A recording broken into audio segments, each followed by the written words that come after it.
way without due process. Unfortunately, there exists a loophole in Texas law that does precisely this. Under current state law, Texans may transport a firearm in their vehicle unless they are a member of a criminal street gang. To enforce this law, Texas DPS maintains a criminal street gang database. The individuals listed in this database are prohibited from carrying handguns in their vehicle. However, there are two major problems with this system. Number one, the current definition of criminal street gang is extremely loose. Texas Penal Code 71.01 defines members of criminal street gang as three or more persons having a common identifying sign or symbol or an identifiable leadership who continuously or regularly associate in the commission of criminal activities. And most importantly, number two, the placement of individuals into this database is done at the discretion of law enforcement with no evidentiary requirements. In other words, no due process. Because of this, many non-gang members are erroneously placed into this database, resulting in law enforcement pulling over motorists from perfectly law-abiding clubs, stripping them down and photographing their tattoos, or even to arresting them if they're carrying a weapon. One notable law-abiding club member who was a veteran of the United States military was put into the criminal street gangs membership database because he joined a lawful veterans biker club that served the community by raising awareness of breast cancer and honoring veterans. Clearly, this law needs to be fixed. My bill, HB 2967, would change the current law to first require a judicial ruling of a person's criminal participation with street gangs before that person could be placed into the criminal street gangs database and have their right to drive with a firearm removed. Again, Texans' right to carry a firearm while on the road should never be taken away without due process. Due process is the foundation of the American legal system. I hope you'll join me in supporting this bill. And again, thank you, Chairman White, for the opportunity to lay this out. And if you have any, if there's no objections, I reserve my right to close, and I believe we have some witnesses. Let me check and make sure we don't have any questions. Chair recognizes Representative Tenderholt. Thank you, Mr. Chairman. Do we haze at the front end or the back end of the bill? I'm just curious where we haze for that. I guess I shouldn't have said anything. Yeah, you probably just should have came in and just laid it out, bro. Just laid it out. Are you a member of a biker group or I'm just curious. No longer, but I do own a Harley Davidson and I do ride. Okay. Chair recognizes Representative Schaefer. Mr. Casey, do you have any tattoos? Oh, come on now. No, sir. No, sir, Representative Schaefer, I do not. All righty. Okay, your right to close is reserved.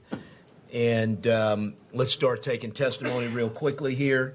The first three coming up, Larry Yeager, or Chris Ward, Michelle Mostert, Rick Briscoe, Emily Taylor,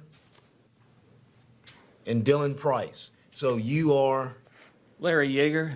Go ahead, sir. Thank you, Chair and the committee. I'm here to support 2967. And you're representing? I'm representing myself as well as an extended chaplain for Angel House. Okay. One of my parishioners came to me and told me he was arrested twice in 6 months. One was for an illegal lane change. The other was high speed on an on-ramp to 35 over in Williamson County. The concern was he's a member of what they call a criminal street gang. He has no criminal record. He also had a legal LTC. So they arrested him, impounded his bike, put him in jail. We had to bail him out. And then a couple of weeks later, he had to acquire an attorney to deal with the charges. A month later, the charges were dismissed, but he was $10,000 in the hole. And he was told that he is now inside the DPS criminal database. And I'm also in the criminal database because I was at Waco when they killed the 9, wounded the 20, and arrested 177.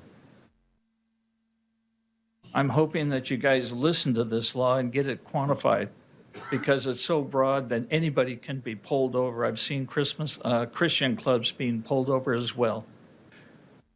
So please get this corrected. It's really needed and it costs a lot of money. Yes. That's it. Thank you, Chaplain. Thank you. Yes, sir. Any Members? questions? Members? Okay, thank you, sir. Michelle Monster, no, excuse me, Chris Ward. And then after Chris Ward, we got Michelle Monster, Rick Briscoe. I will have to say this is the most entertaining committee I've spoken in front of, so I appreciate it on a long day like today. Anyway, my name is Chris Ward. I'm with Texas Council of Clubs and Independents. I support this bill. I've been in front of you twice now, so feel free to call me Clutch. That's my road name. So it's not because I slipped off the clutch. It's because I come in the clutch, just so you know. Anyway, I come before you to represent many bikers who cannot be here today as they cannot take time off of work to tell their story. Bikers who have been arrested as gang members in possession of a firearm, although they have passed all requirements, state and federal, to possess a handgun. Of late, the only remedy these men faced was judiciary one, but as we all know and just heard, that's an expensive process. The reports coming in have found every version of this law being applied. We've had people have pulled over, found out they have a license to carry, but they have a firearm. The officer gives them a receipt for the weapon, confiscates the weapon, and lets the person go. Okay? We've had people arrested for the firearm, as we just heard, multiple times, or they've just been left alone because the officer didn't want to mess with it. Okay? So this will help clear that up a little bit. In each case reported to us, judges have similarly ruled that, in their opinion, while there may be evidence of membership in a group that met the designation of a criminal street gang, the state continually failed to show that these men, each in separate cases in different parts of Texas, were engaged in criminal activity as a gang member. The different judges agreeing that both gang membership and connection to criminal conduct are required to enforce this law.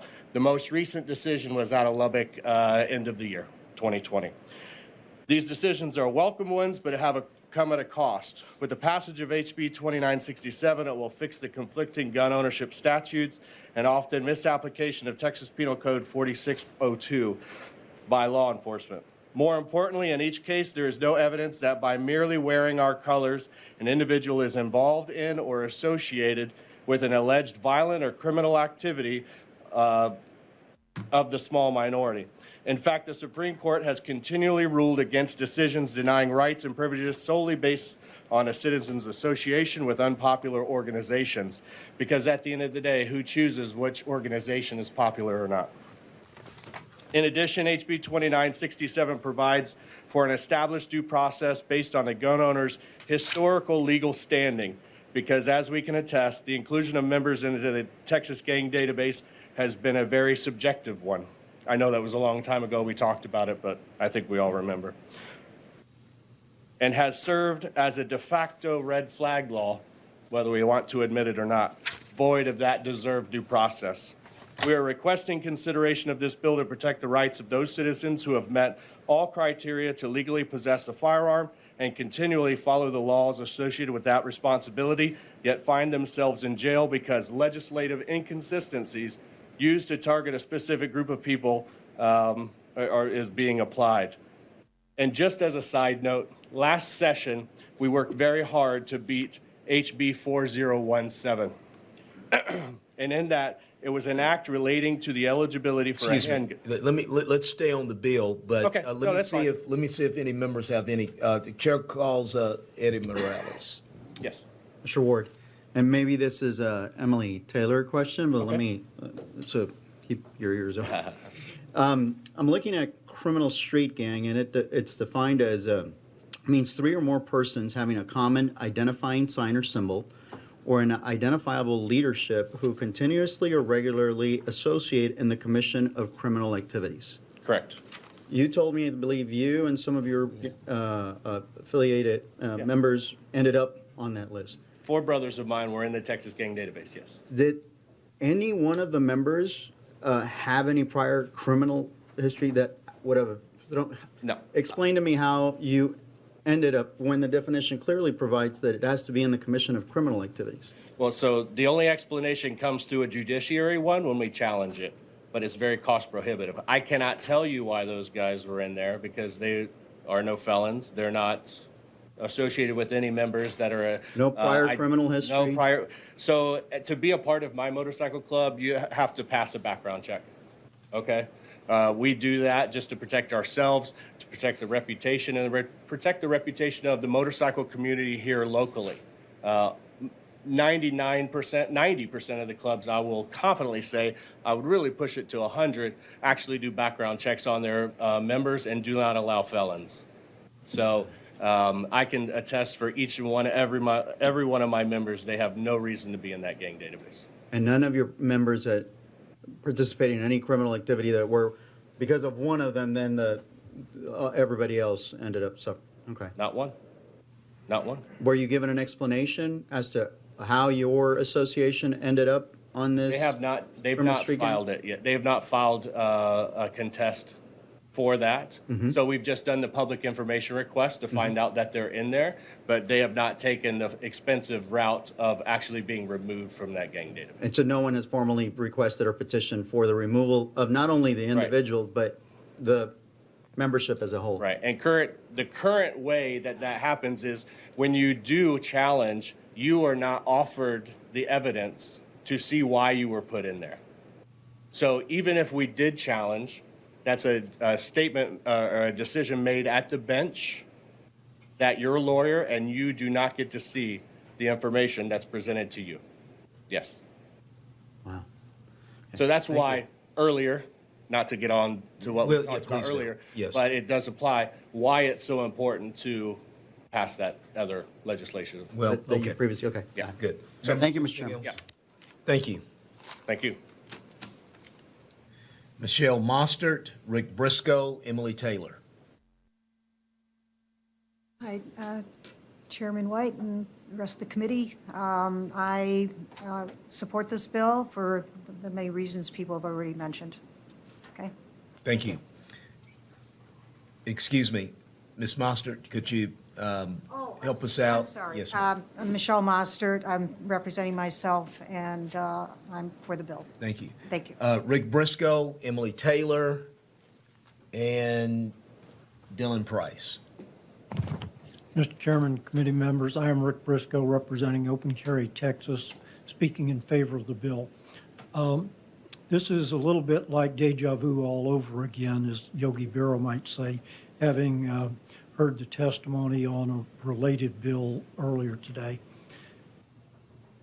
As the bill author correctly pointed out, due process of law is the fundamental building block of the rule of law, not men.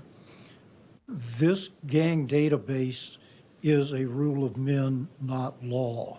It's created by an unaccountable bureaucratic agency who don't even tell people they're in it. And so how can you challenge it? And the weight of the system places a burden on the citizen to challenge it that in many instances is insurmountable for financial reasons. It's so vague that literally our organization, Open Carry Texas, once had a discussion about whether we'd be classified as a street gang because we all dressed up in Open Carry Texas shirts, carried flags, and this and that and the other, because a couple of our members had been arrested for violation of a city ordinance that municipal court judges routinely threw out because it violated the Texas Constitution. It's simply needed. Thank you. Thank you, sir. Chair recognizes Emily Taylor. And after Emily Taylor, we'll have Dylan Price, William Apodaca Fisk, and Gary Zimmerman. Good evening. My name is Emily Taylor. I represent myself, and I am testifying for this bill. This is, in our work as firearms attorneys, something we do see as a consistent problem from people who have no criminal history and often who do have LTCs. Now, I understand from the Texas DPS that they train their officers not to do this, not to stop and arrest people or even put them into the database and then use that as a cause to arrest without any other criminal offense than carrying a handgun on their person.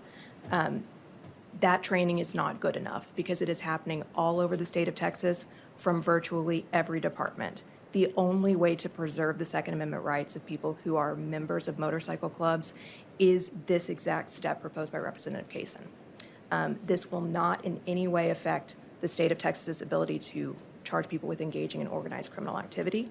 It will in no way affect the state of Texas's ability to get that judicial finding for being a member, an affirmative finding for being a member of a gang. It can be done in a misdemeanor or a felony case upon motion of the state of Texas, and it should be incumbent upon the state to get that affirmative finding because we are talking about a due process issue, stripping people of their Second Amendment rights, and we must draw a line at the sand at convicted felon, at misdemeanor crimes of domestic violence, at you have been affirmatively found to be a member of a gang. And then I will just briefly close by saying I also draw upon my experience here as a former felony prosecutor for Galveston County.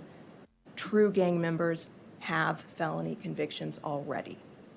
This is, if we're trying to keep guns out of the hands of gang members, we have already done that. And instead, what we've done with this portion of 4602 of the Texas Penal Code is sweep up law-abiding Texans in a net that is entirely unnecessary.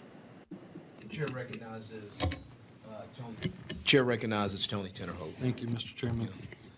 So how could this be remedied for the people that are already in that database that probably don't belong? And what I mean is if this passes, how do we remedy the people that are in there?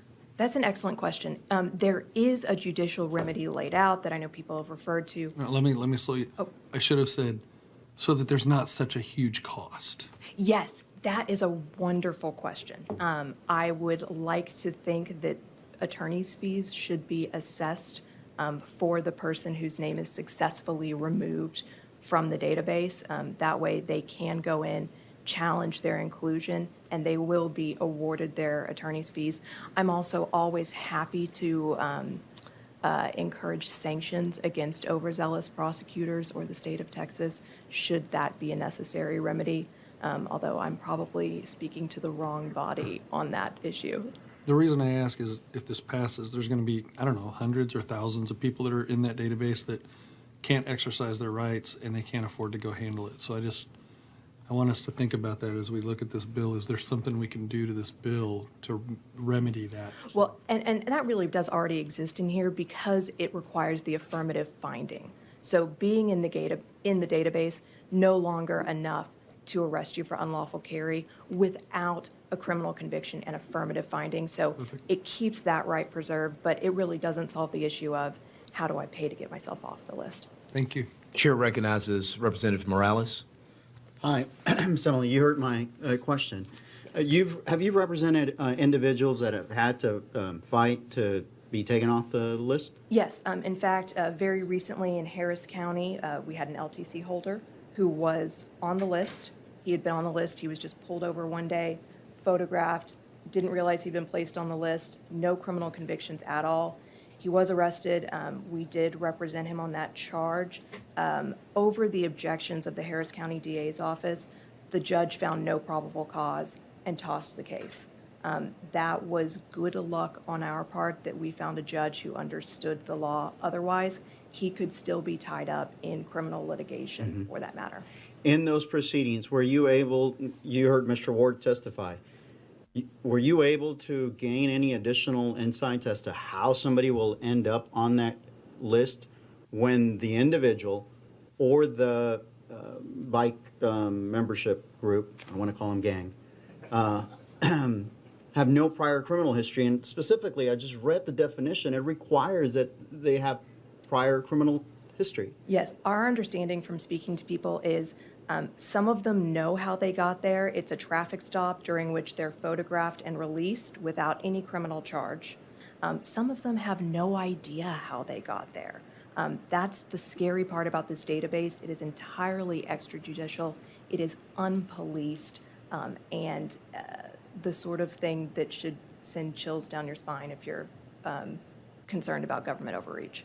And how likely is it that, like Mr. Ward was saying, you're in a court proceeding and the judge or the prosecutor provide no insight to the defendant? I mean, has that occurred to you, or do you have some access to discovery? Very likely. When, as a prosecutor, you request the information, what you're going to get are probably nothing more than photographs of tattoos or colors. Again, that's great and helpful when you're talking about MS-13 or, with the Five Deuces Hoover Crips, which were our problem when I was a prosecutor down in Galveston. But that's what you're getting as a prosecutor. You have no real idea other than these are the photographs we have on this person. We believe him to be a member of this organization. And they have no follow-up in showing how that membership is tied to criminal, has a criminal history? Absolutely not. And in our experience, there was absolutely no criminal history at all. Wow. Okay, last question. On average, I don't want to put you on the spot, but just on average, what's the retainer or the total amount that you find yourself having to quote or just generally in your area to individuals like this so we can get a better idea what they're out of pocket? Oh, you are putting me on the spot. I'm going on record here. Generally speaking, dependent upon the case, a misdemeanor offense retainer is going to be about $5,000 in Harris County, and then there are trial fees that come on top of that. So if you were going to litigate the case to the end of the trial court, probably $10,000. If you need to appeal, it's going to be significantly more. Got it. So that's in line with what you've been hearing from both the author as well as Mr. Ward as far as the expenses? Very typical. Okay. Thank you. Thank you, Mr. Chairman. Thank you, Eddie. Thank you, ma'am. Chair recognizes Dylan Price. Then we'll have William Apodaca-Fisk, then Gary Zimmerman, and Cody Ryan. Okay. Dylan Price registered for this particular House Bill 2967. William Apodaca-Fisk.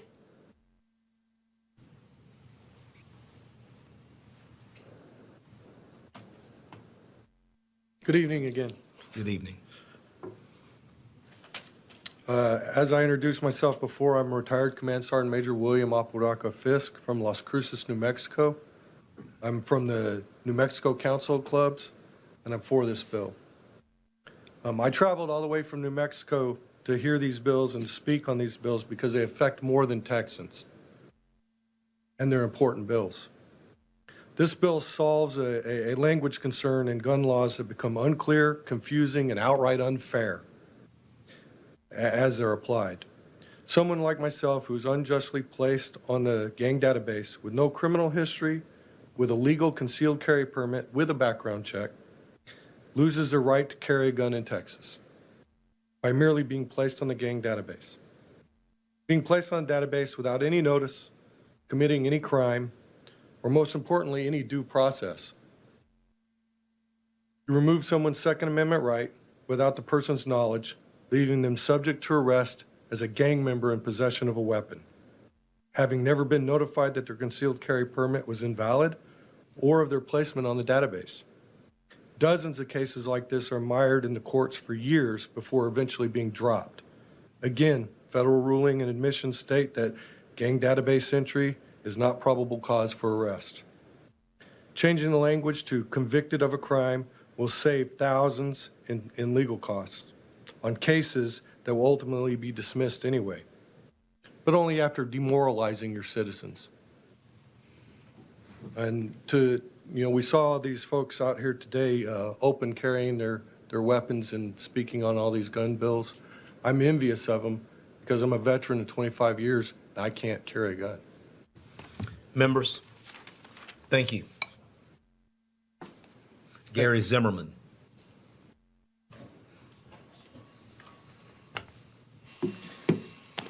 Gary Zimmerman. I speak for myself and my family. I'm for this bill.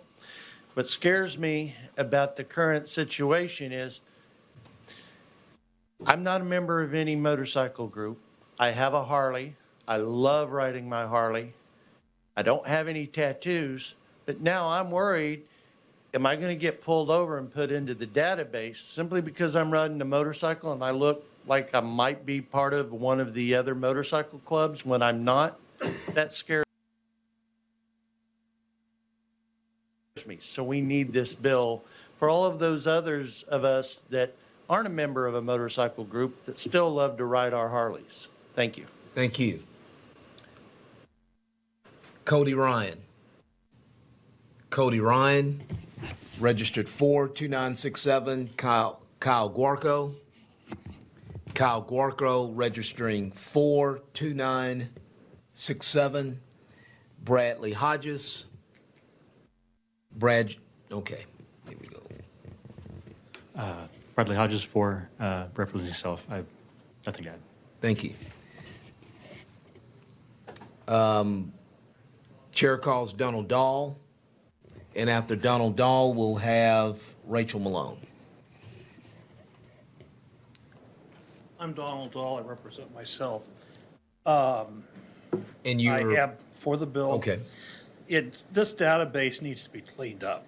I mean, they can identify when they're pulling people over for just wearing colors and not even whether they're even a real 1% club colors, and then photographing tattoos and stuff, and then entering them into the database. This is kind of like that no-fly list. But all of a sudden people go to the airport and go, oh, guess what? You're not flying today. You're not ever flying again. How do I get off? I don't know. And you better be somebody rich and famous to be able to get off of the list. But there's people who are stuck on that list.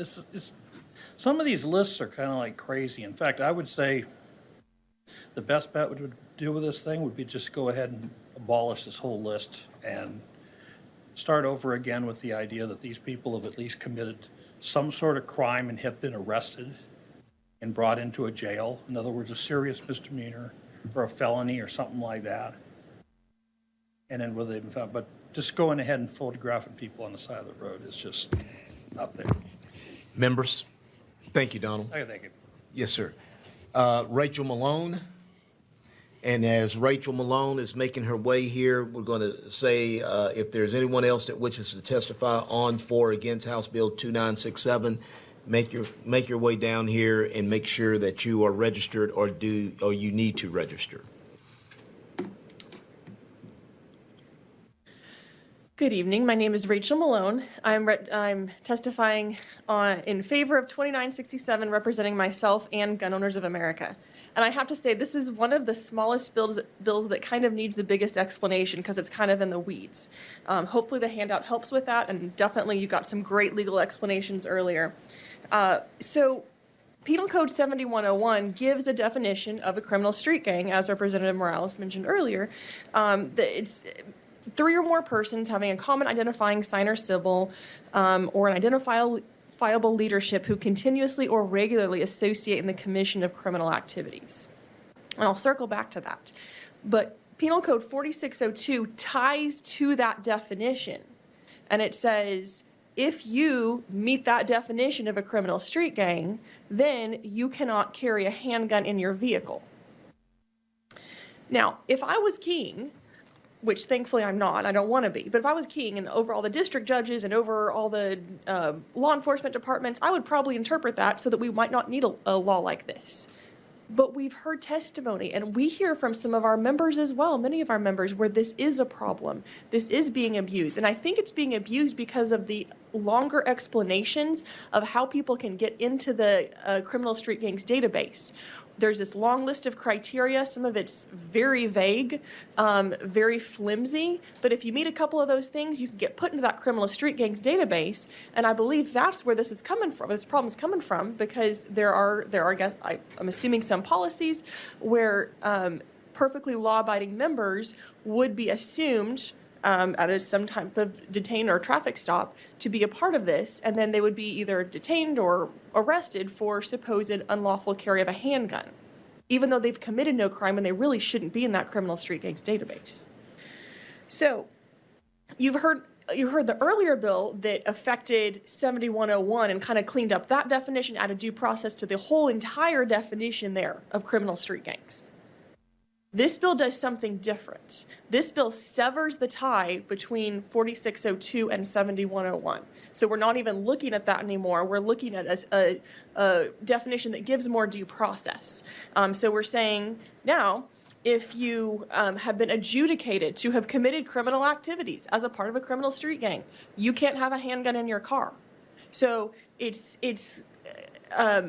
again, we sever that tie with 7101. It's very narrow. All it does is change who can carry that handgun in their car without being arrested for unlawful carry. And it makes sure that those who can legally possess handguns, the good guys, those who are not criminals, who don't have those criminal records, they can still do that. It ensures those who have been convicted, criminal street gang activity can't. That's what this bill does. Please pass it. Thank you. Thank you, ma'am. Chair calls Leonard Perez. Good evening, ladies and gentlemen. Thank you for the opportunity to speak with you all again. I represent myself. I am a member of Gun Owners of America, and I support this bill. Thank you. Thank you. Excuse me. Could we have you state your name? Leonard Perez. And you are representing? Representing myself. And I support this bill. Thank you, my friend. Thank you very much. Thank you. Is there anyone else that wishes to testify on, for, or against House Bill 2967? Public testimony is now closed, and the chair recognizes Representative Kazin to close on House Bill 2967. Thank you, Chairman White, again for allowing me to bring this important legislation before the committee. This bill's not opening a loophole in the law, it's closing one. And unfortunately, this has been abusing law-abiding citizens in our state for too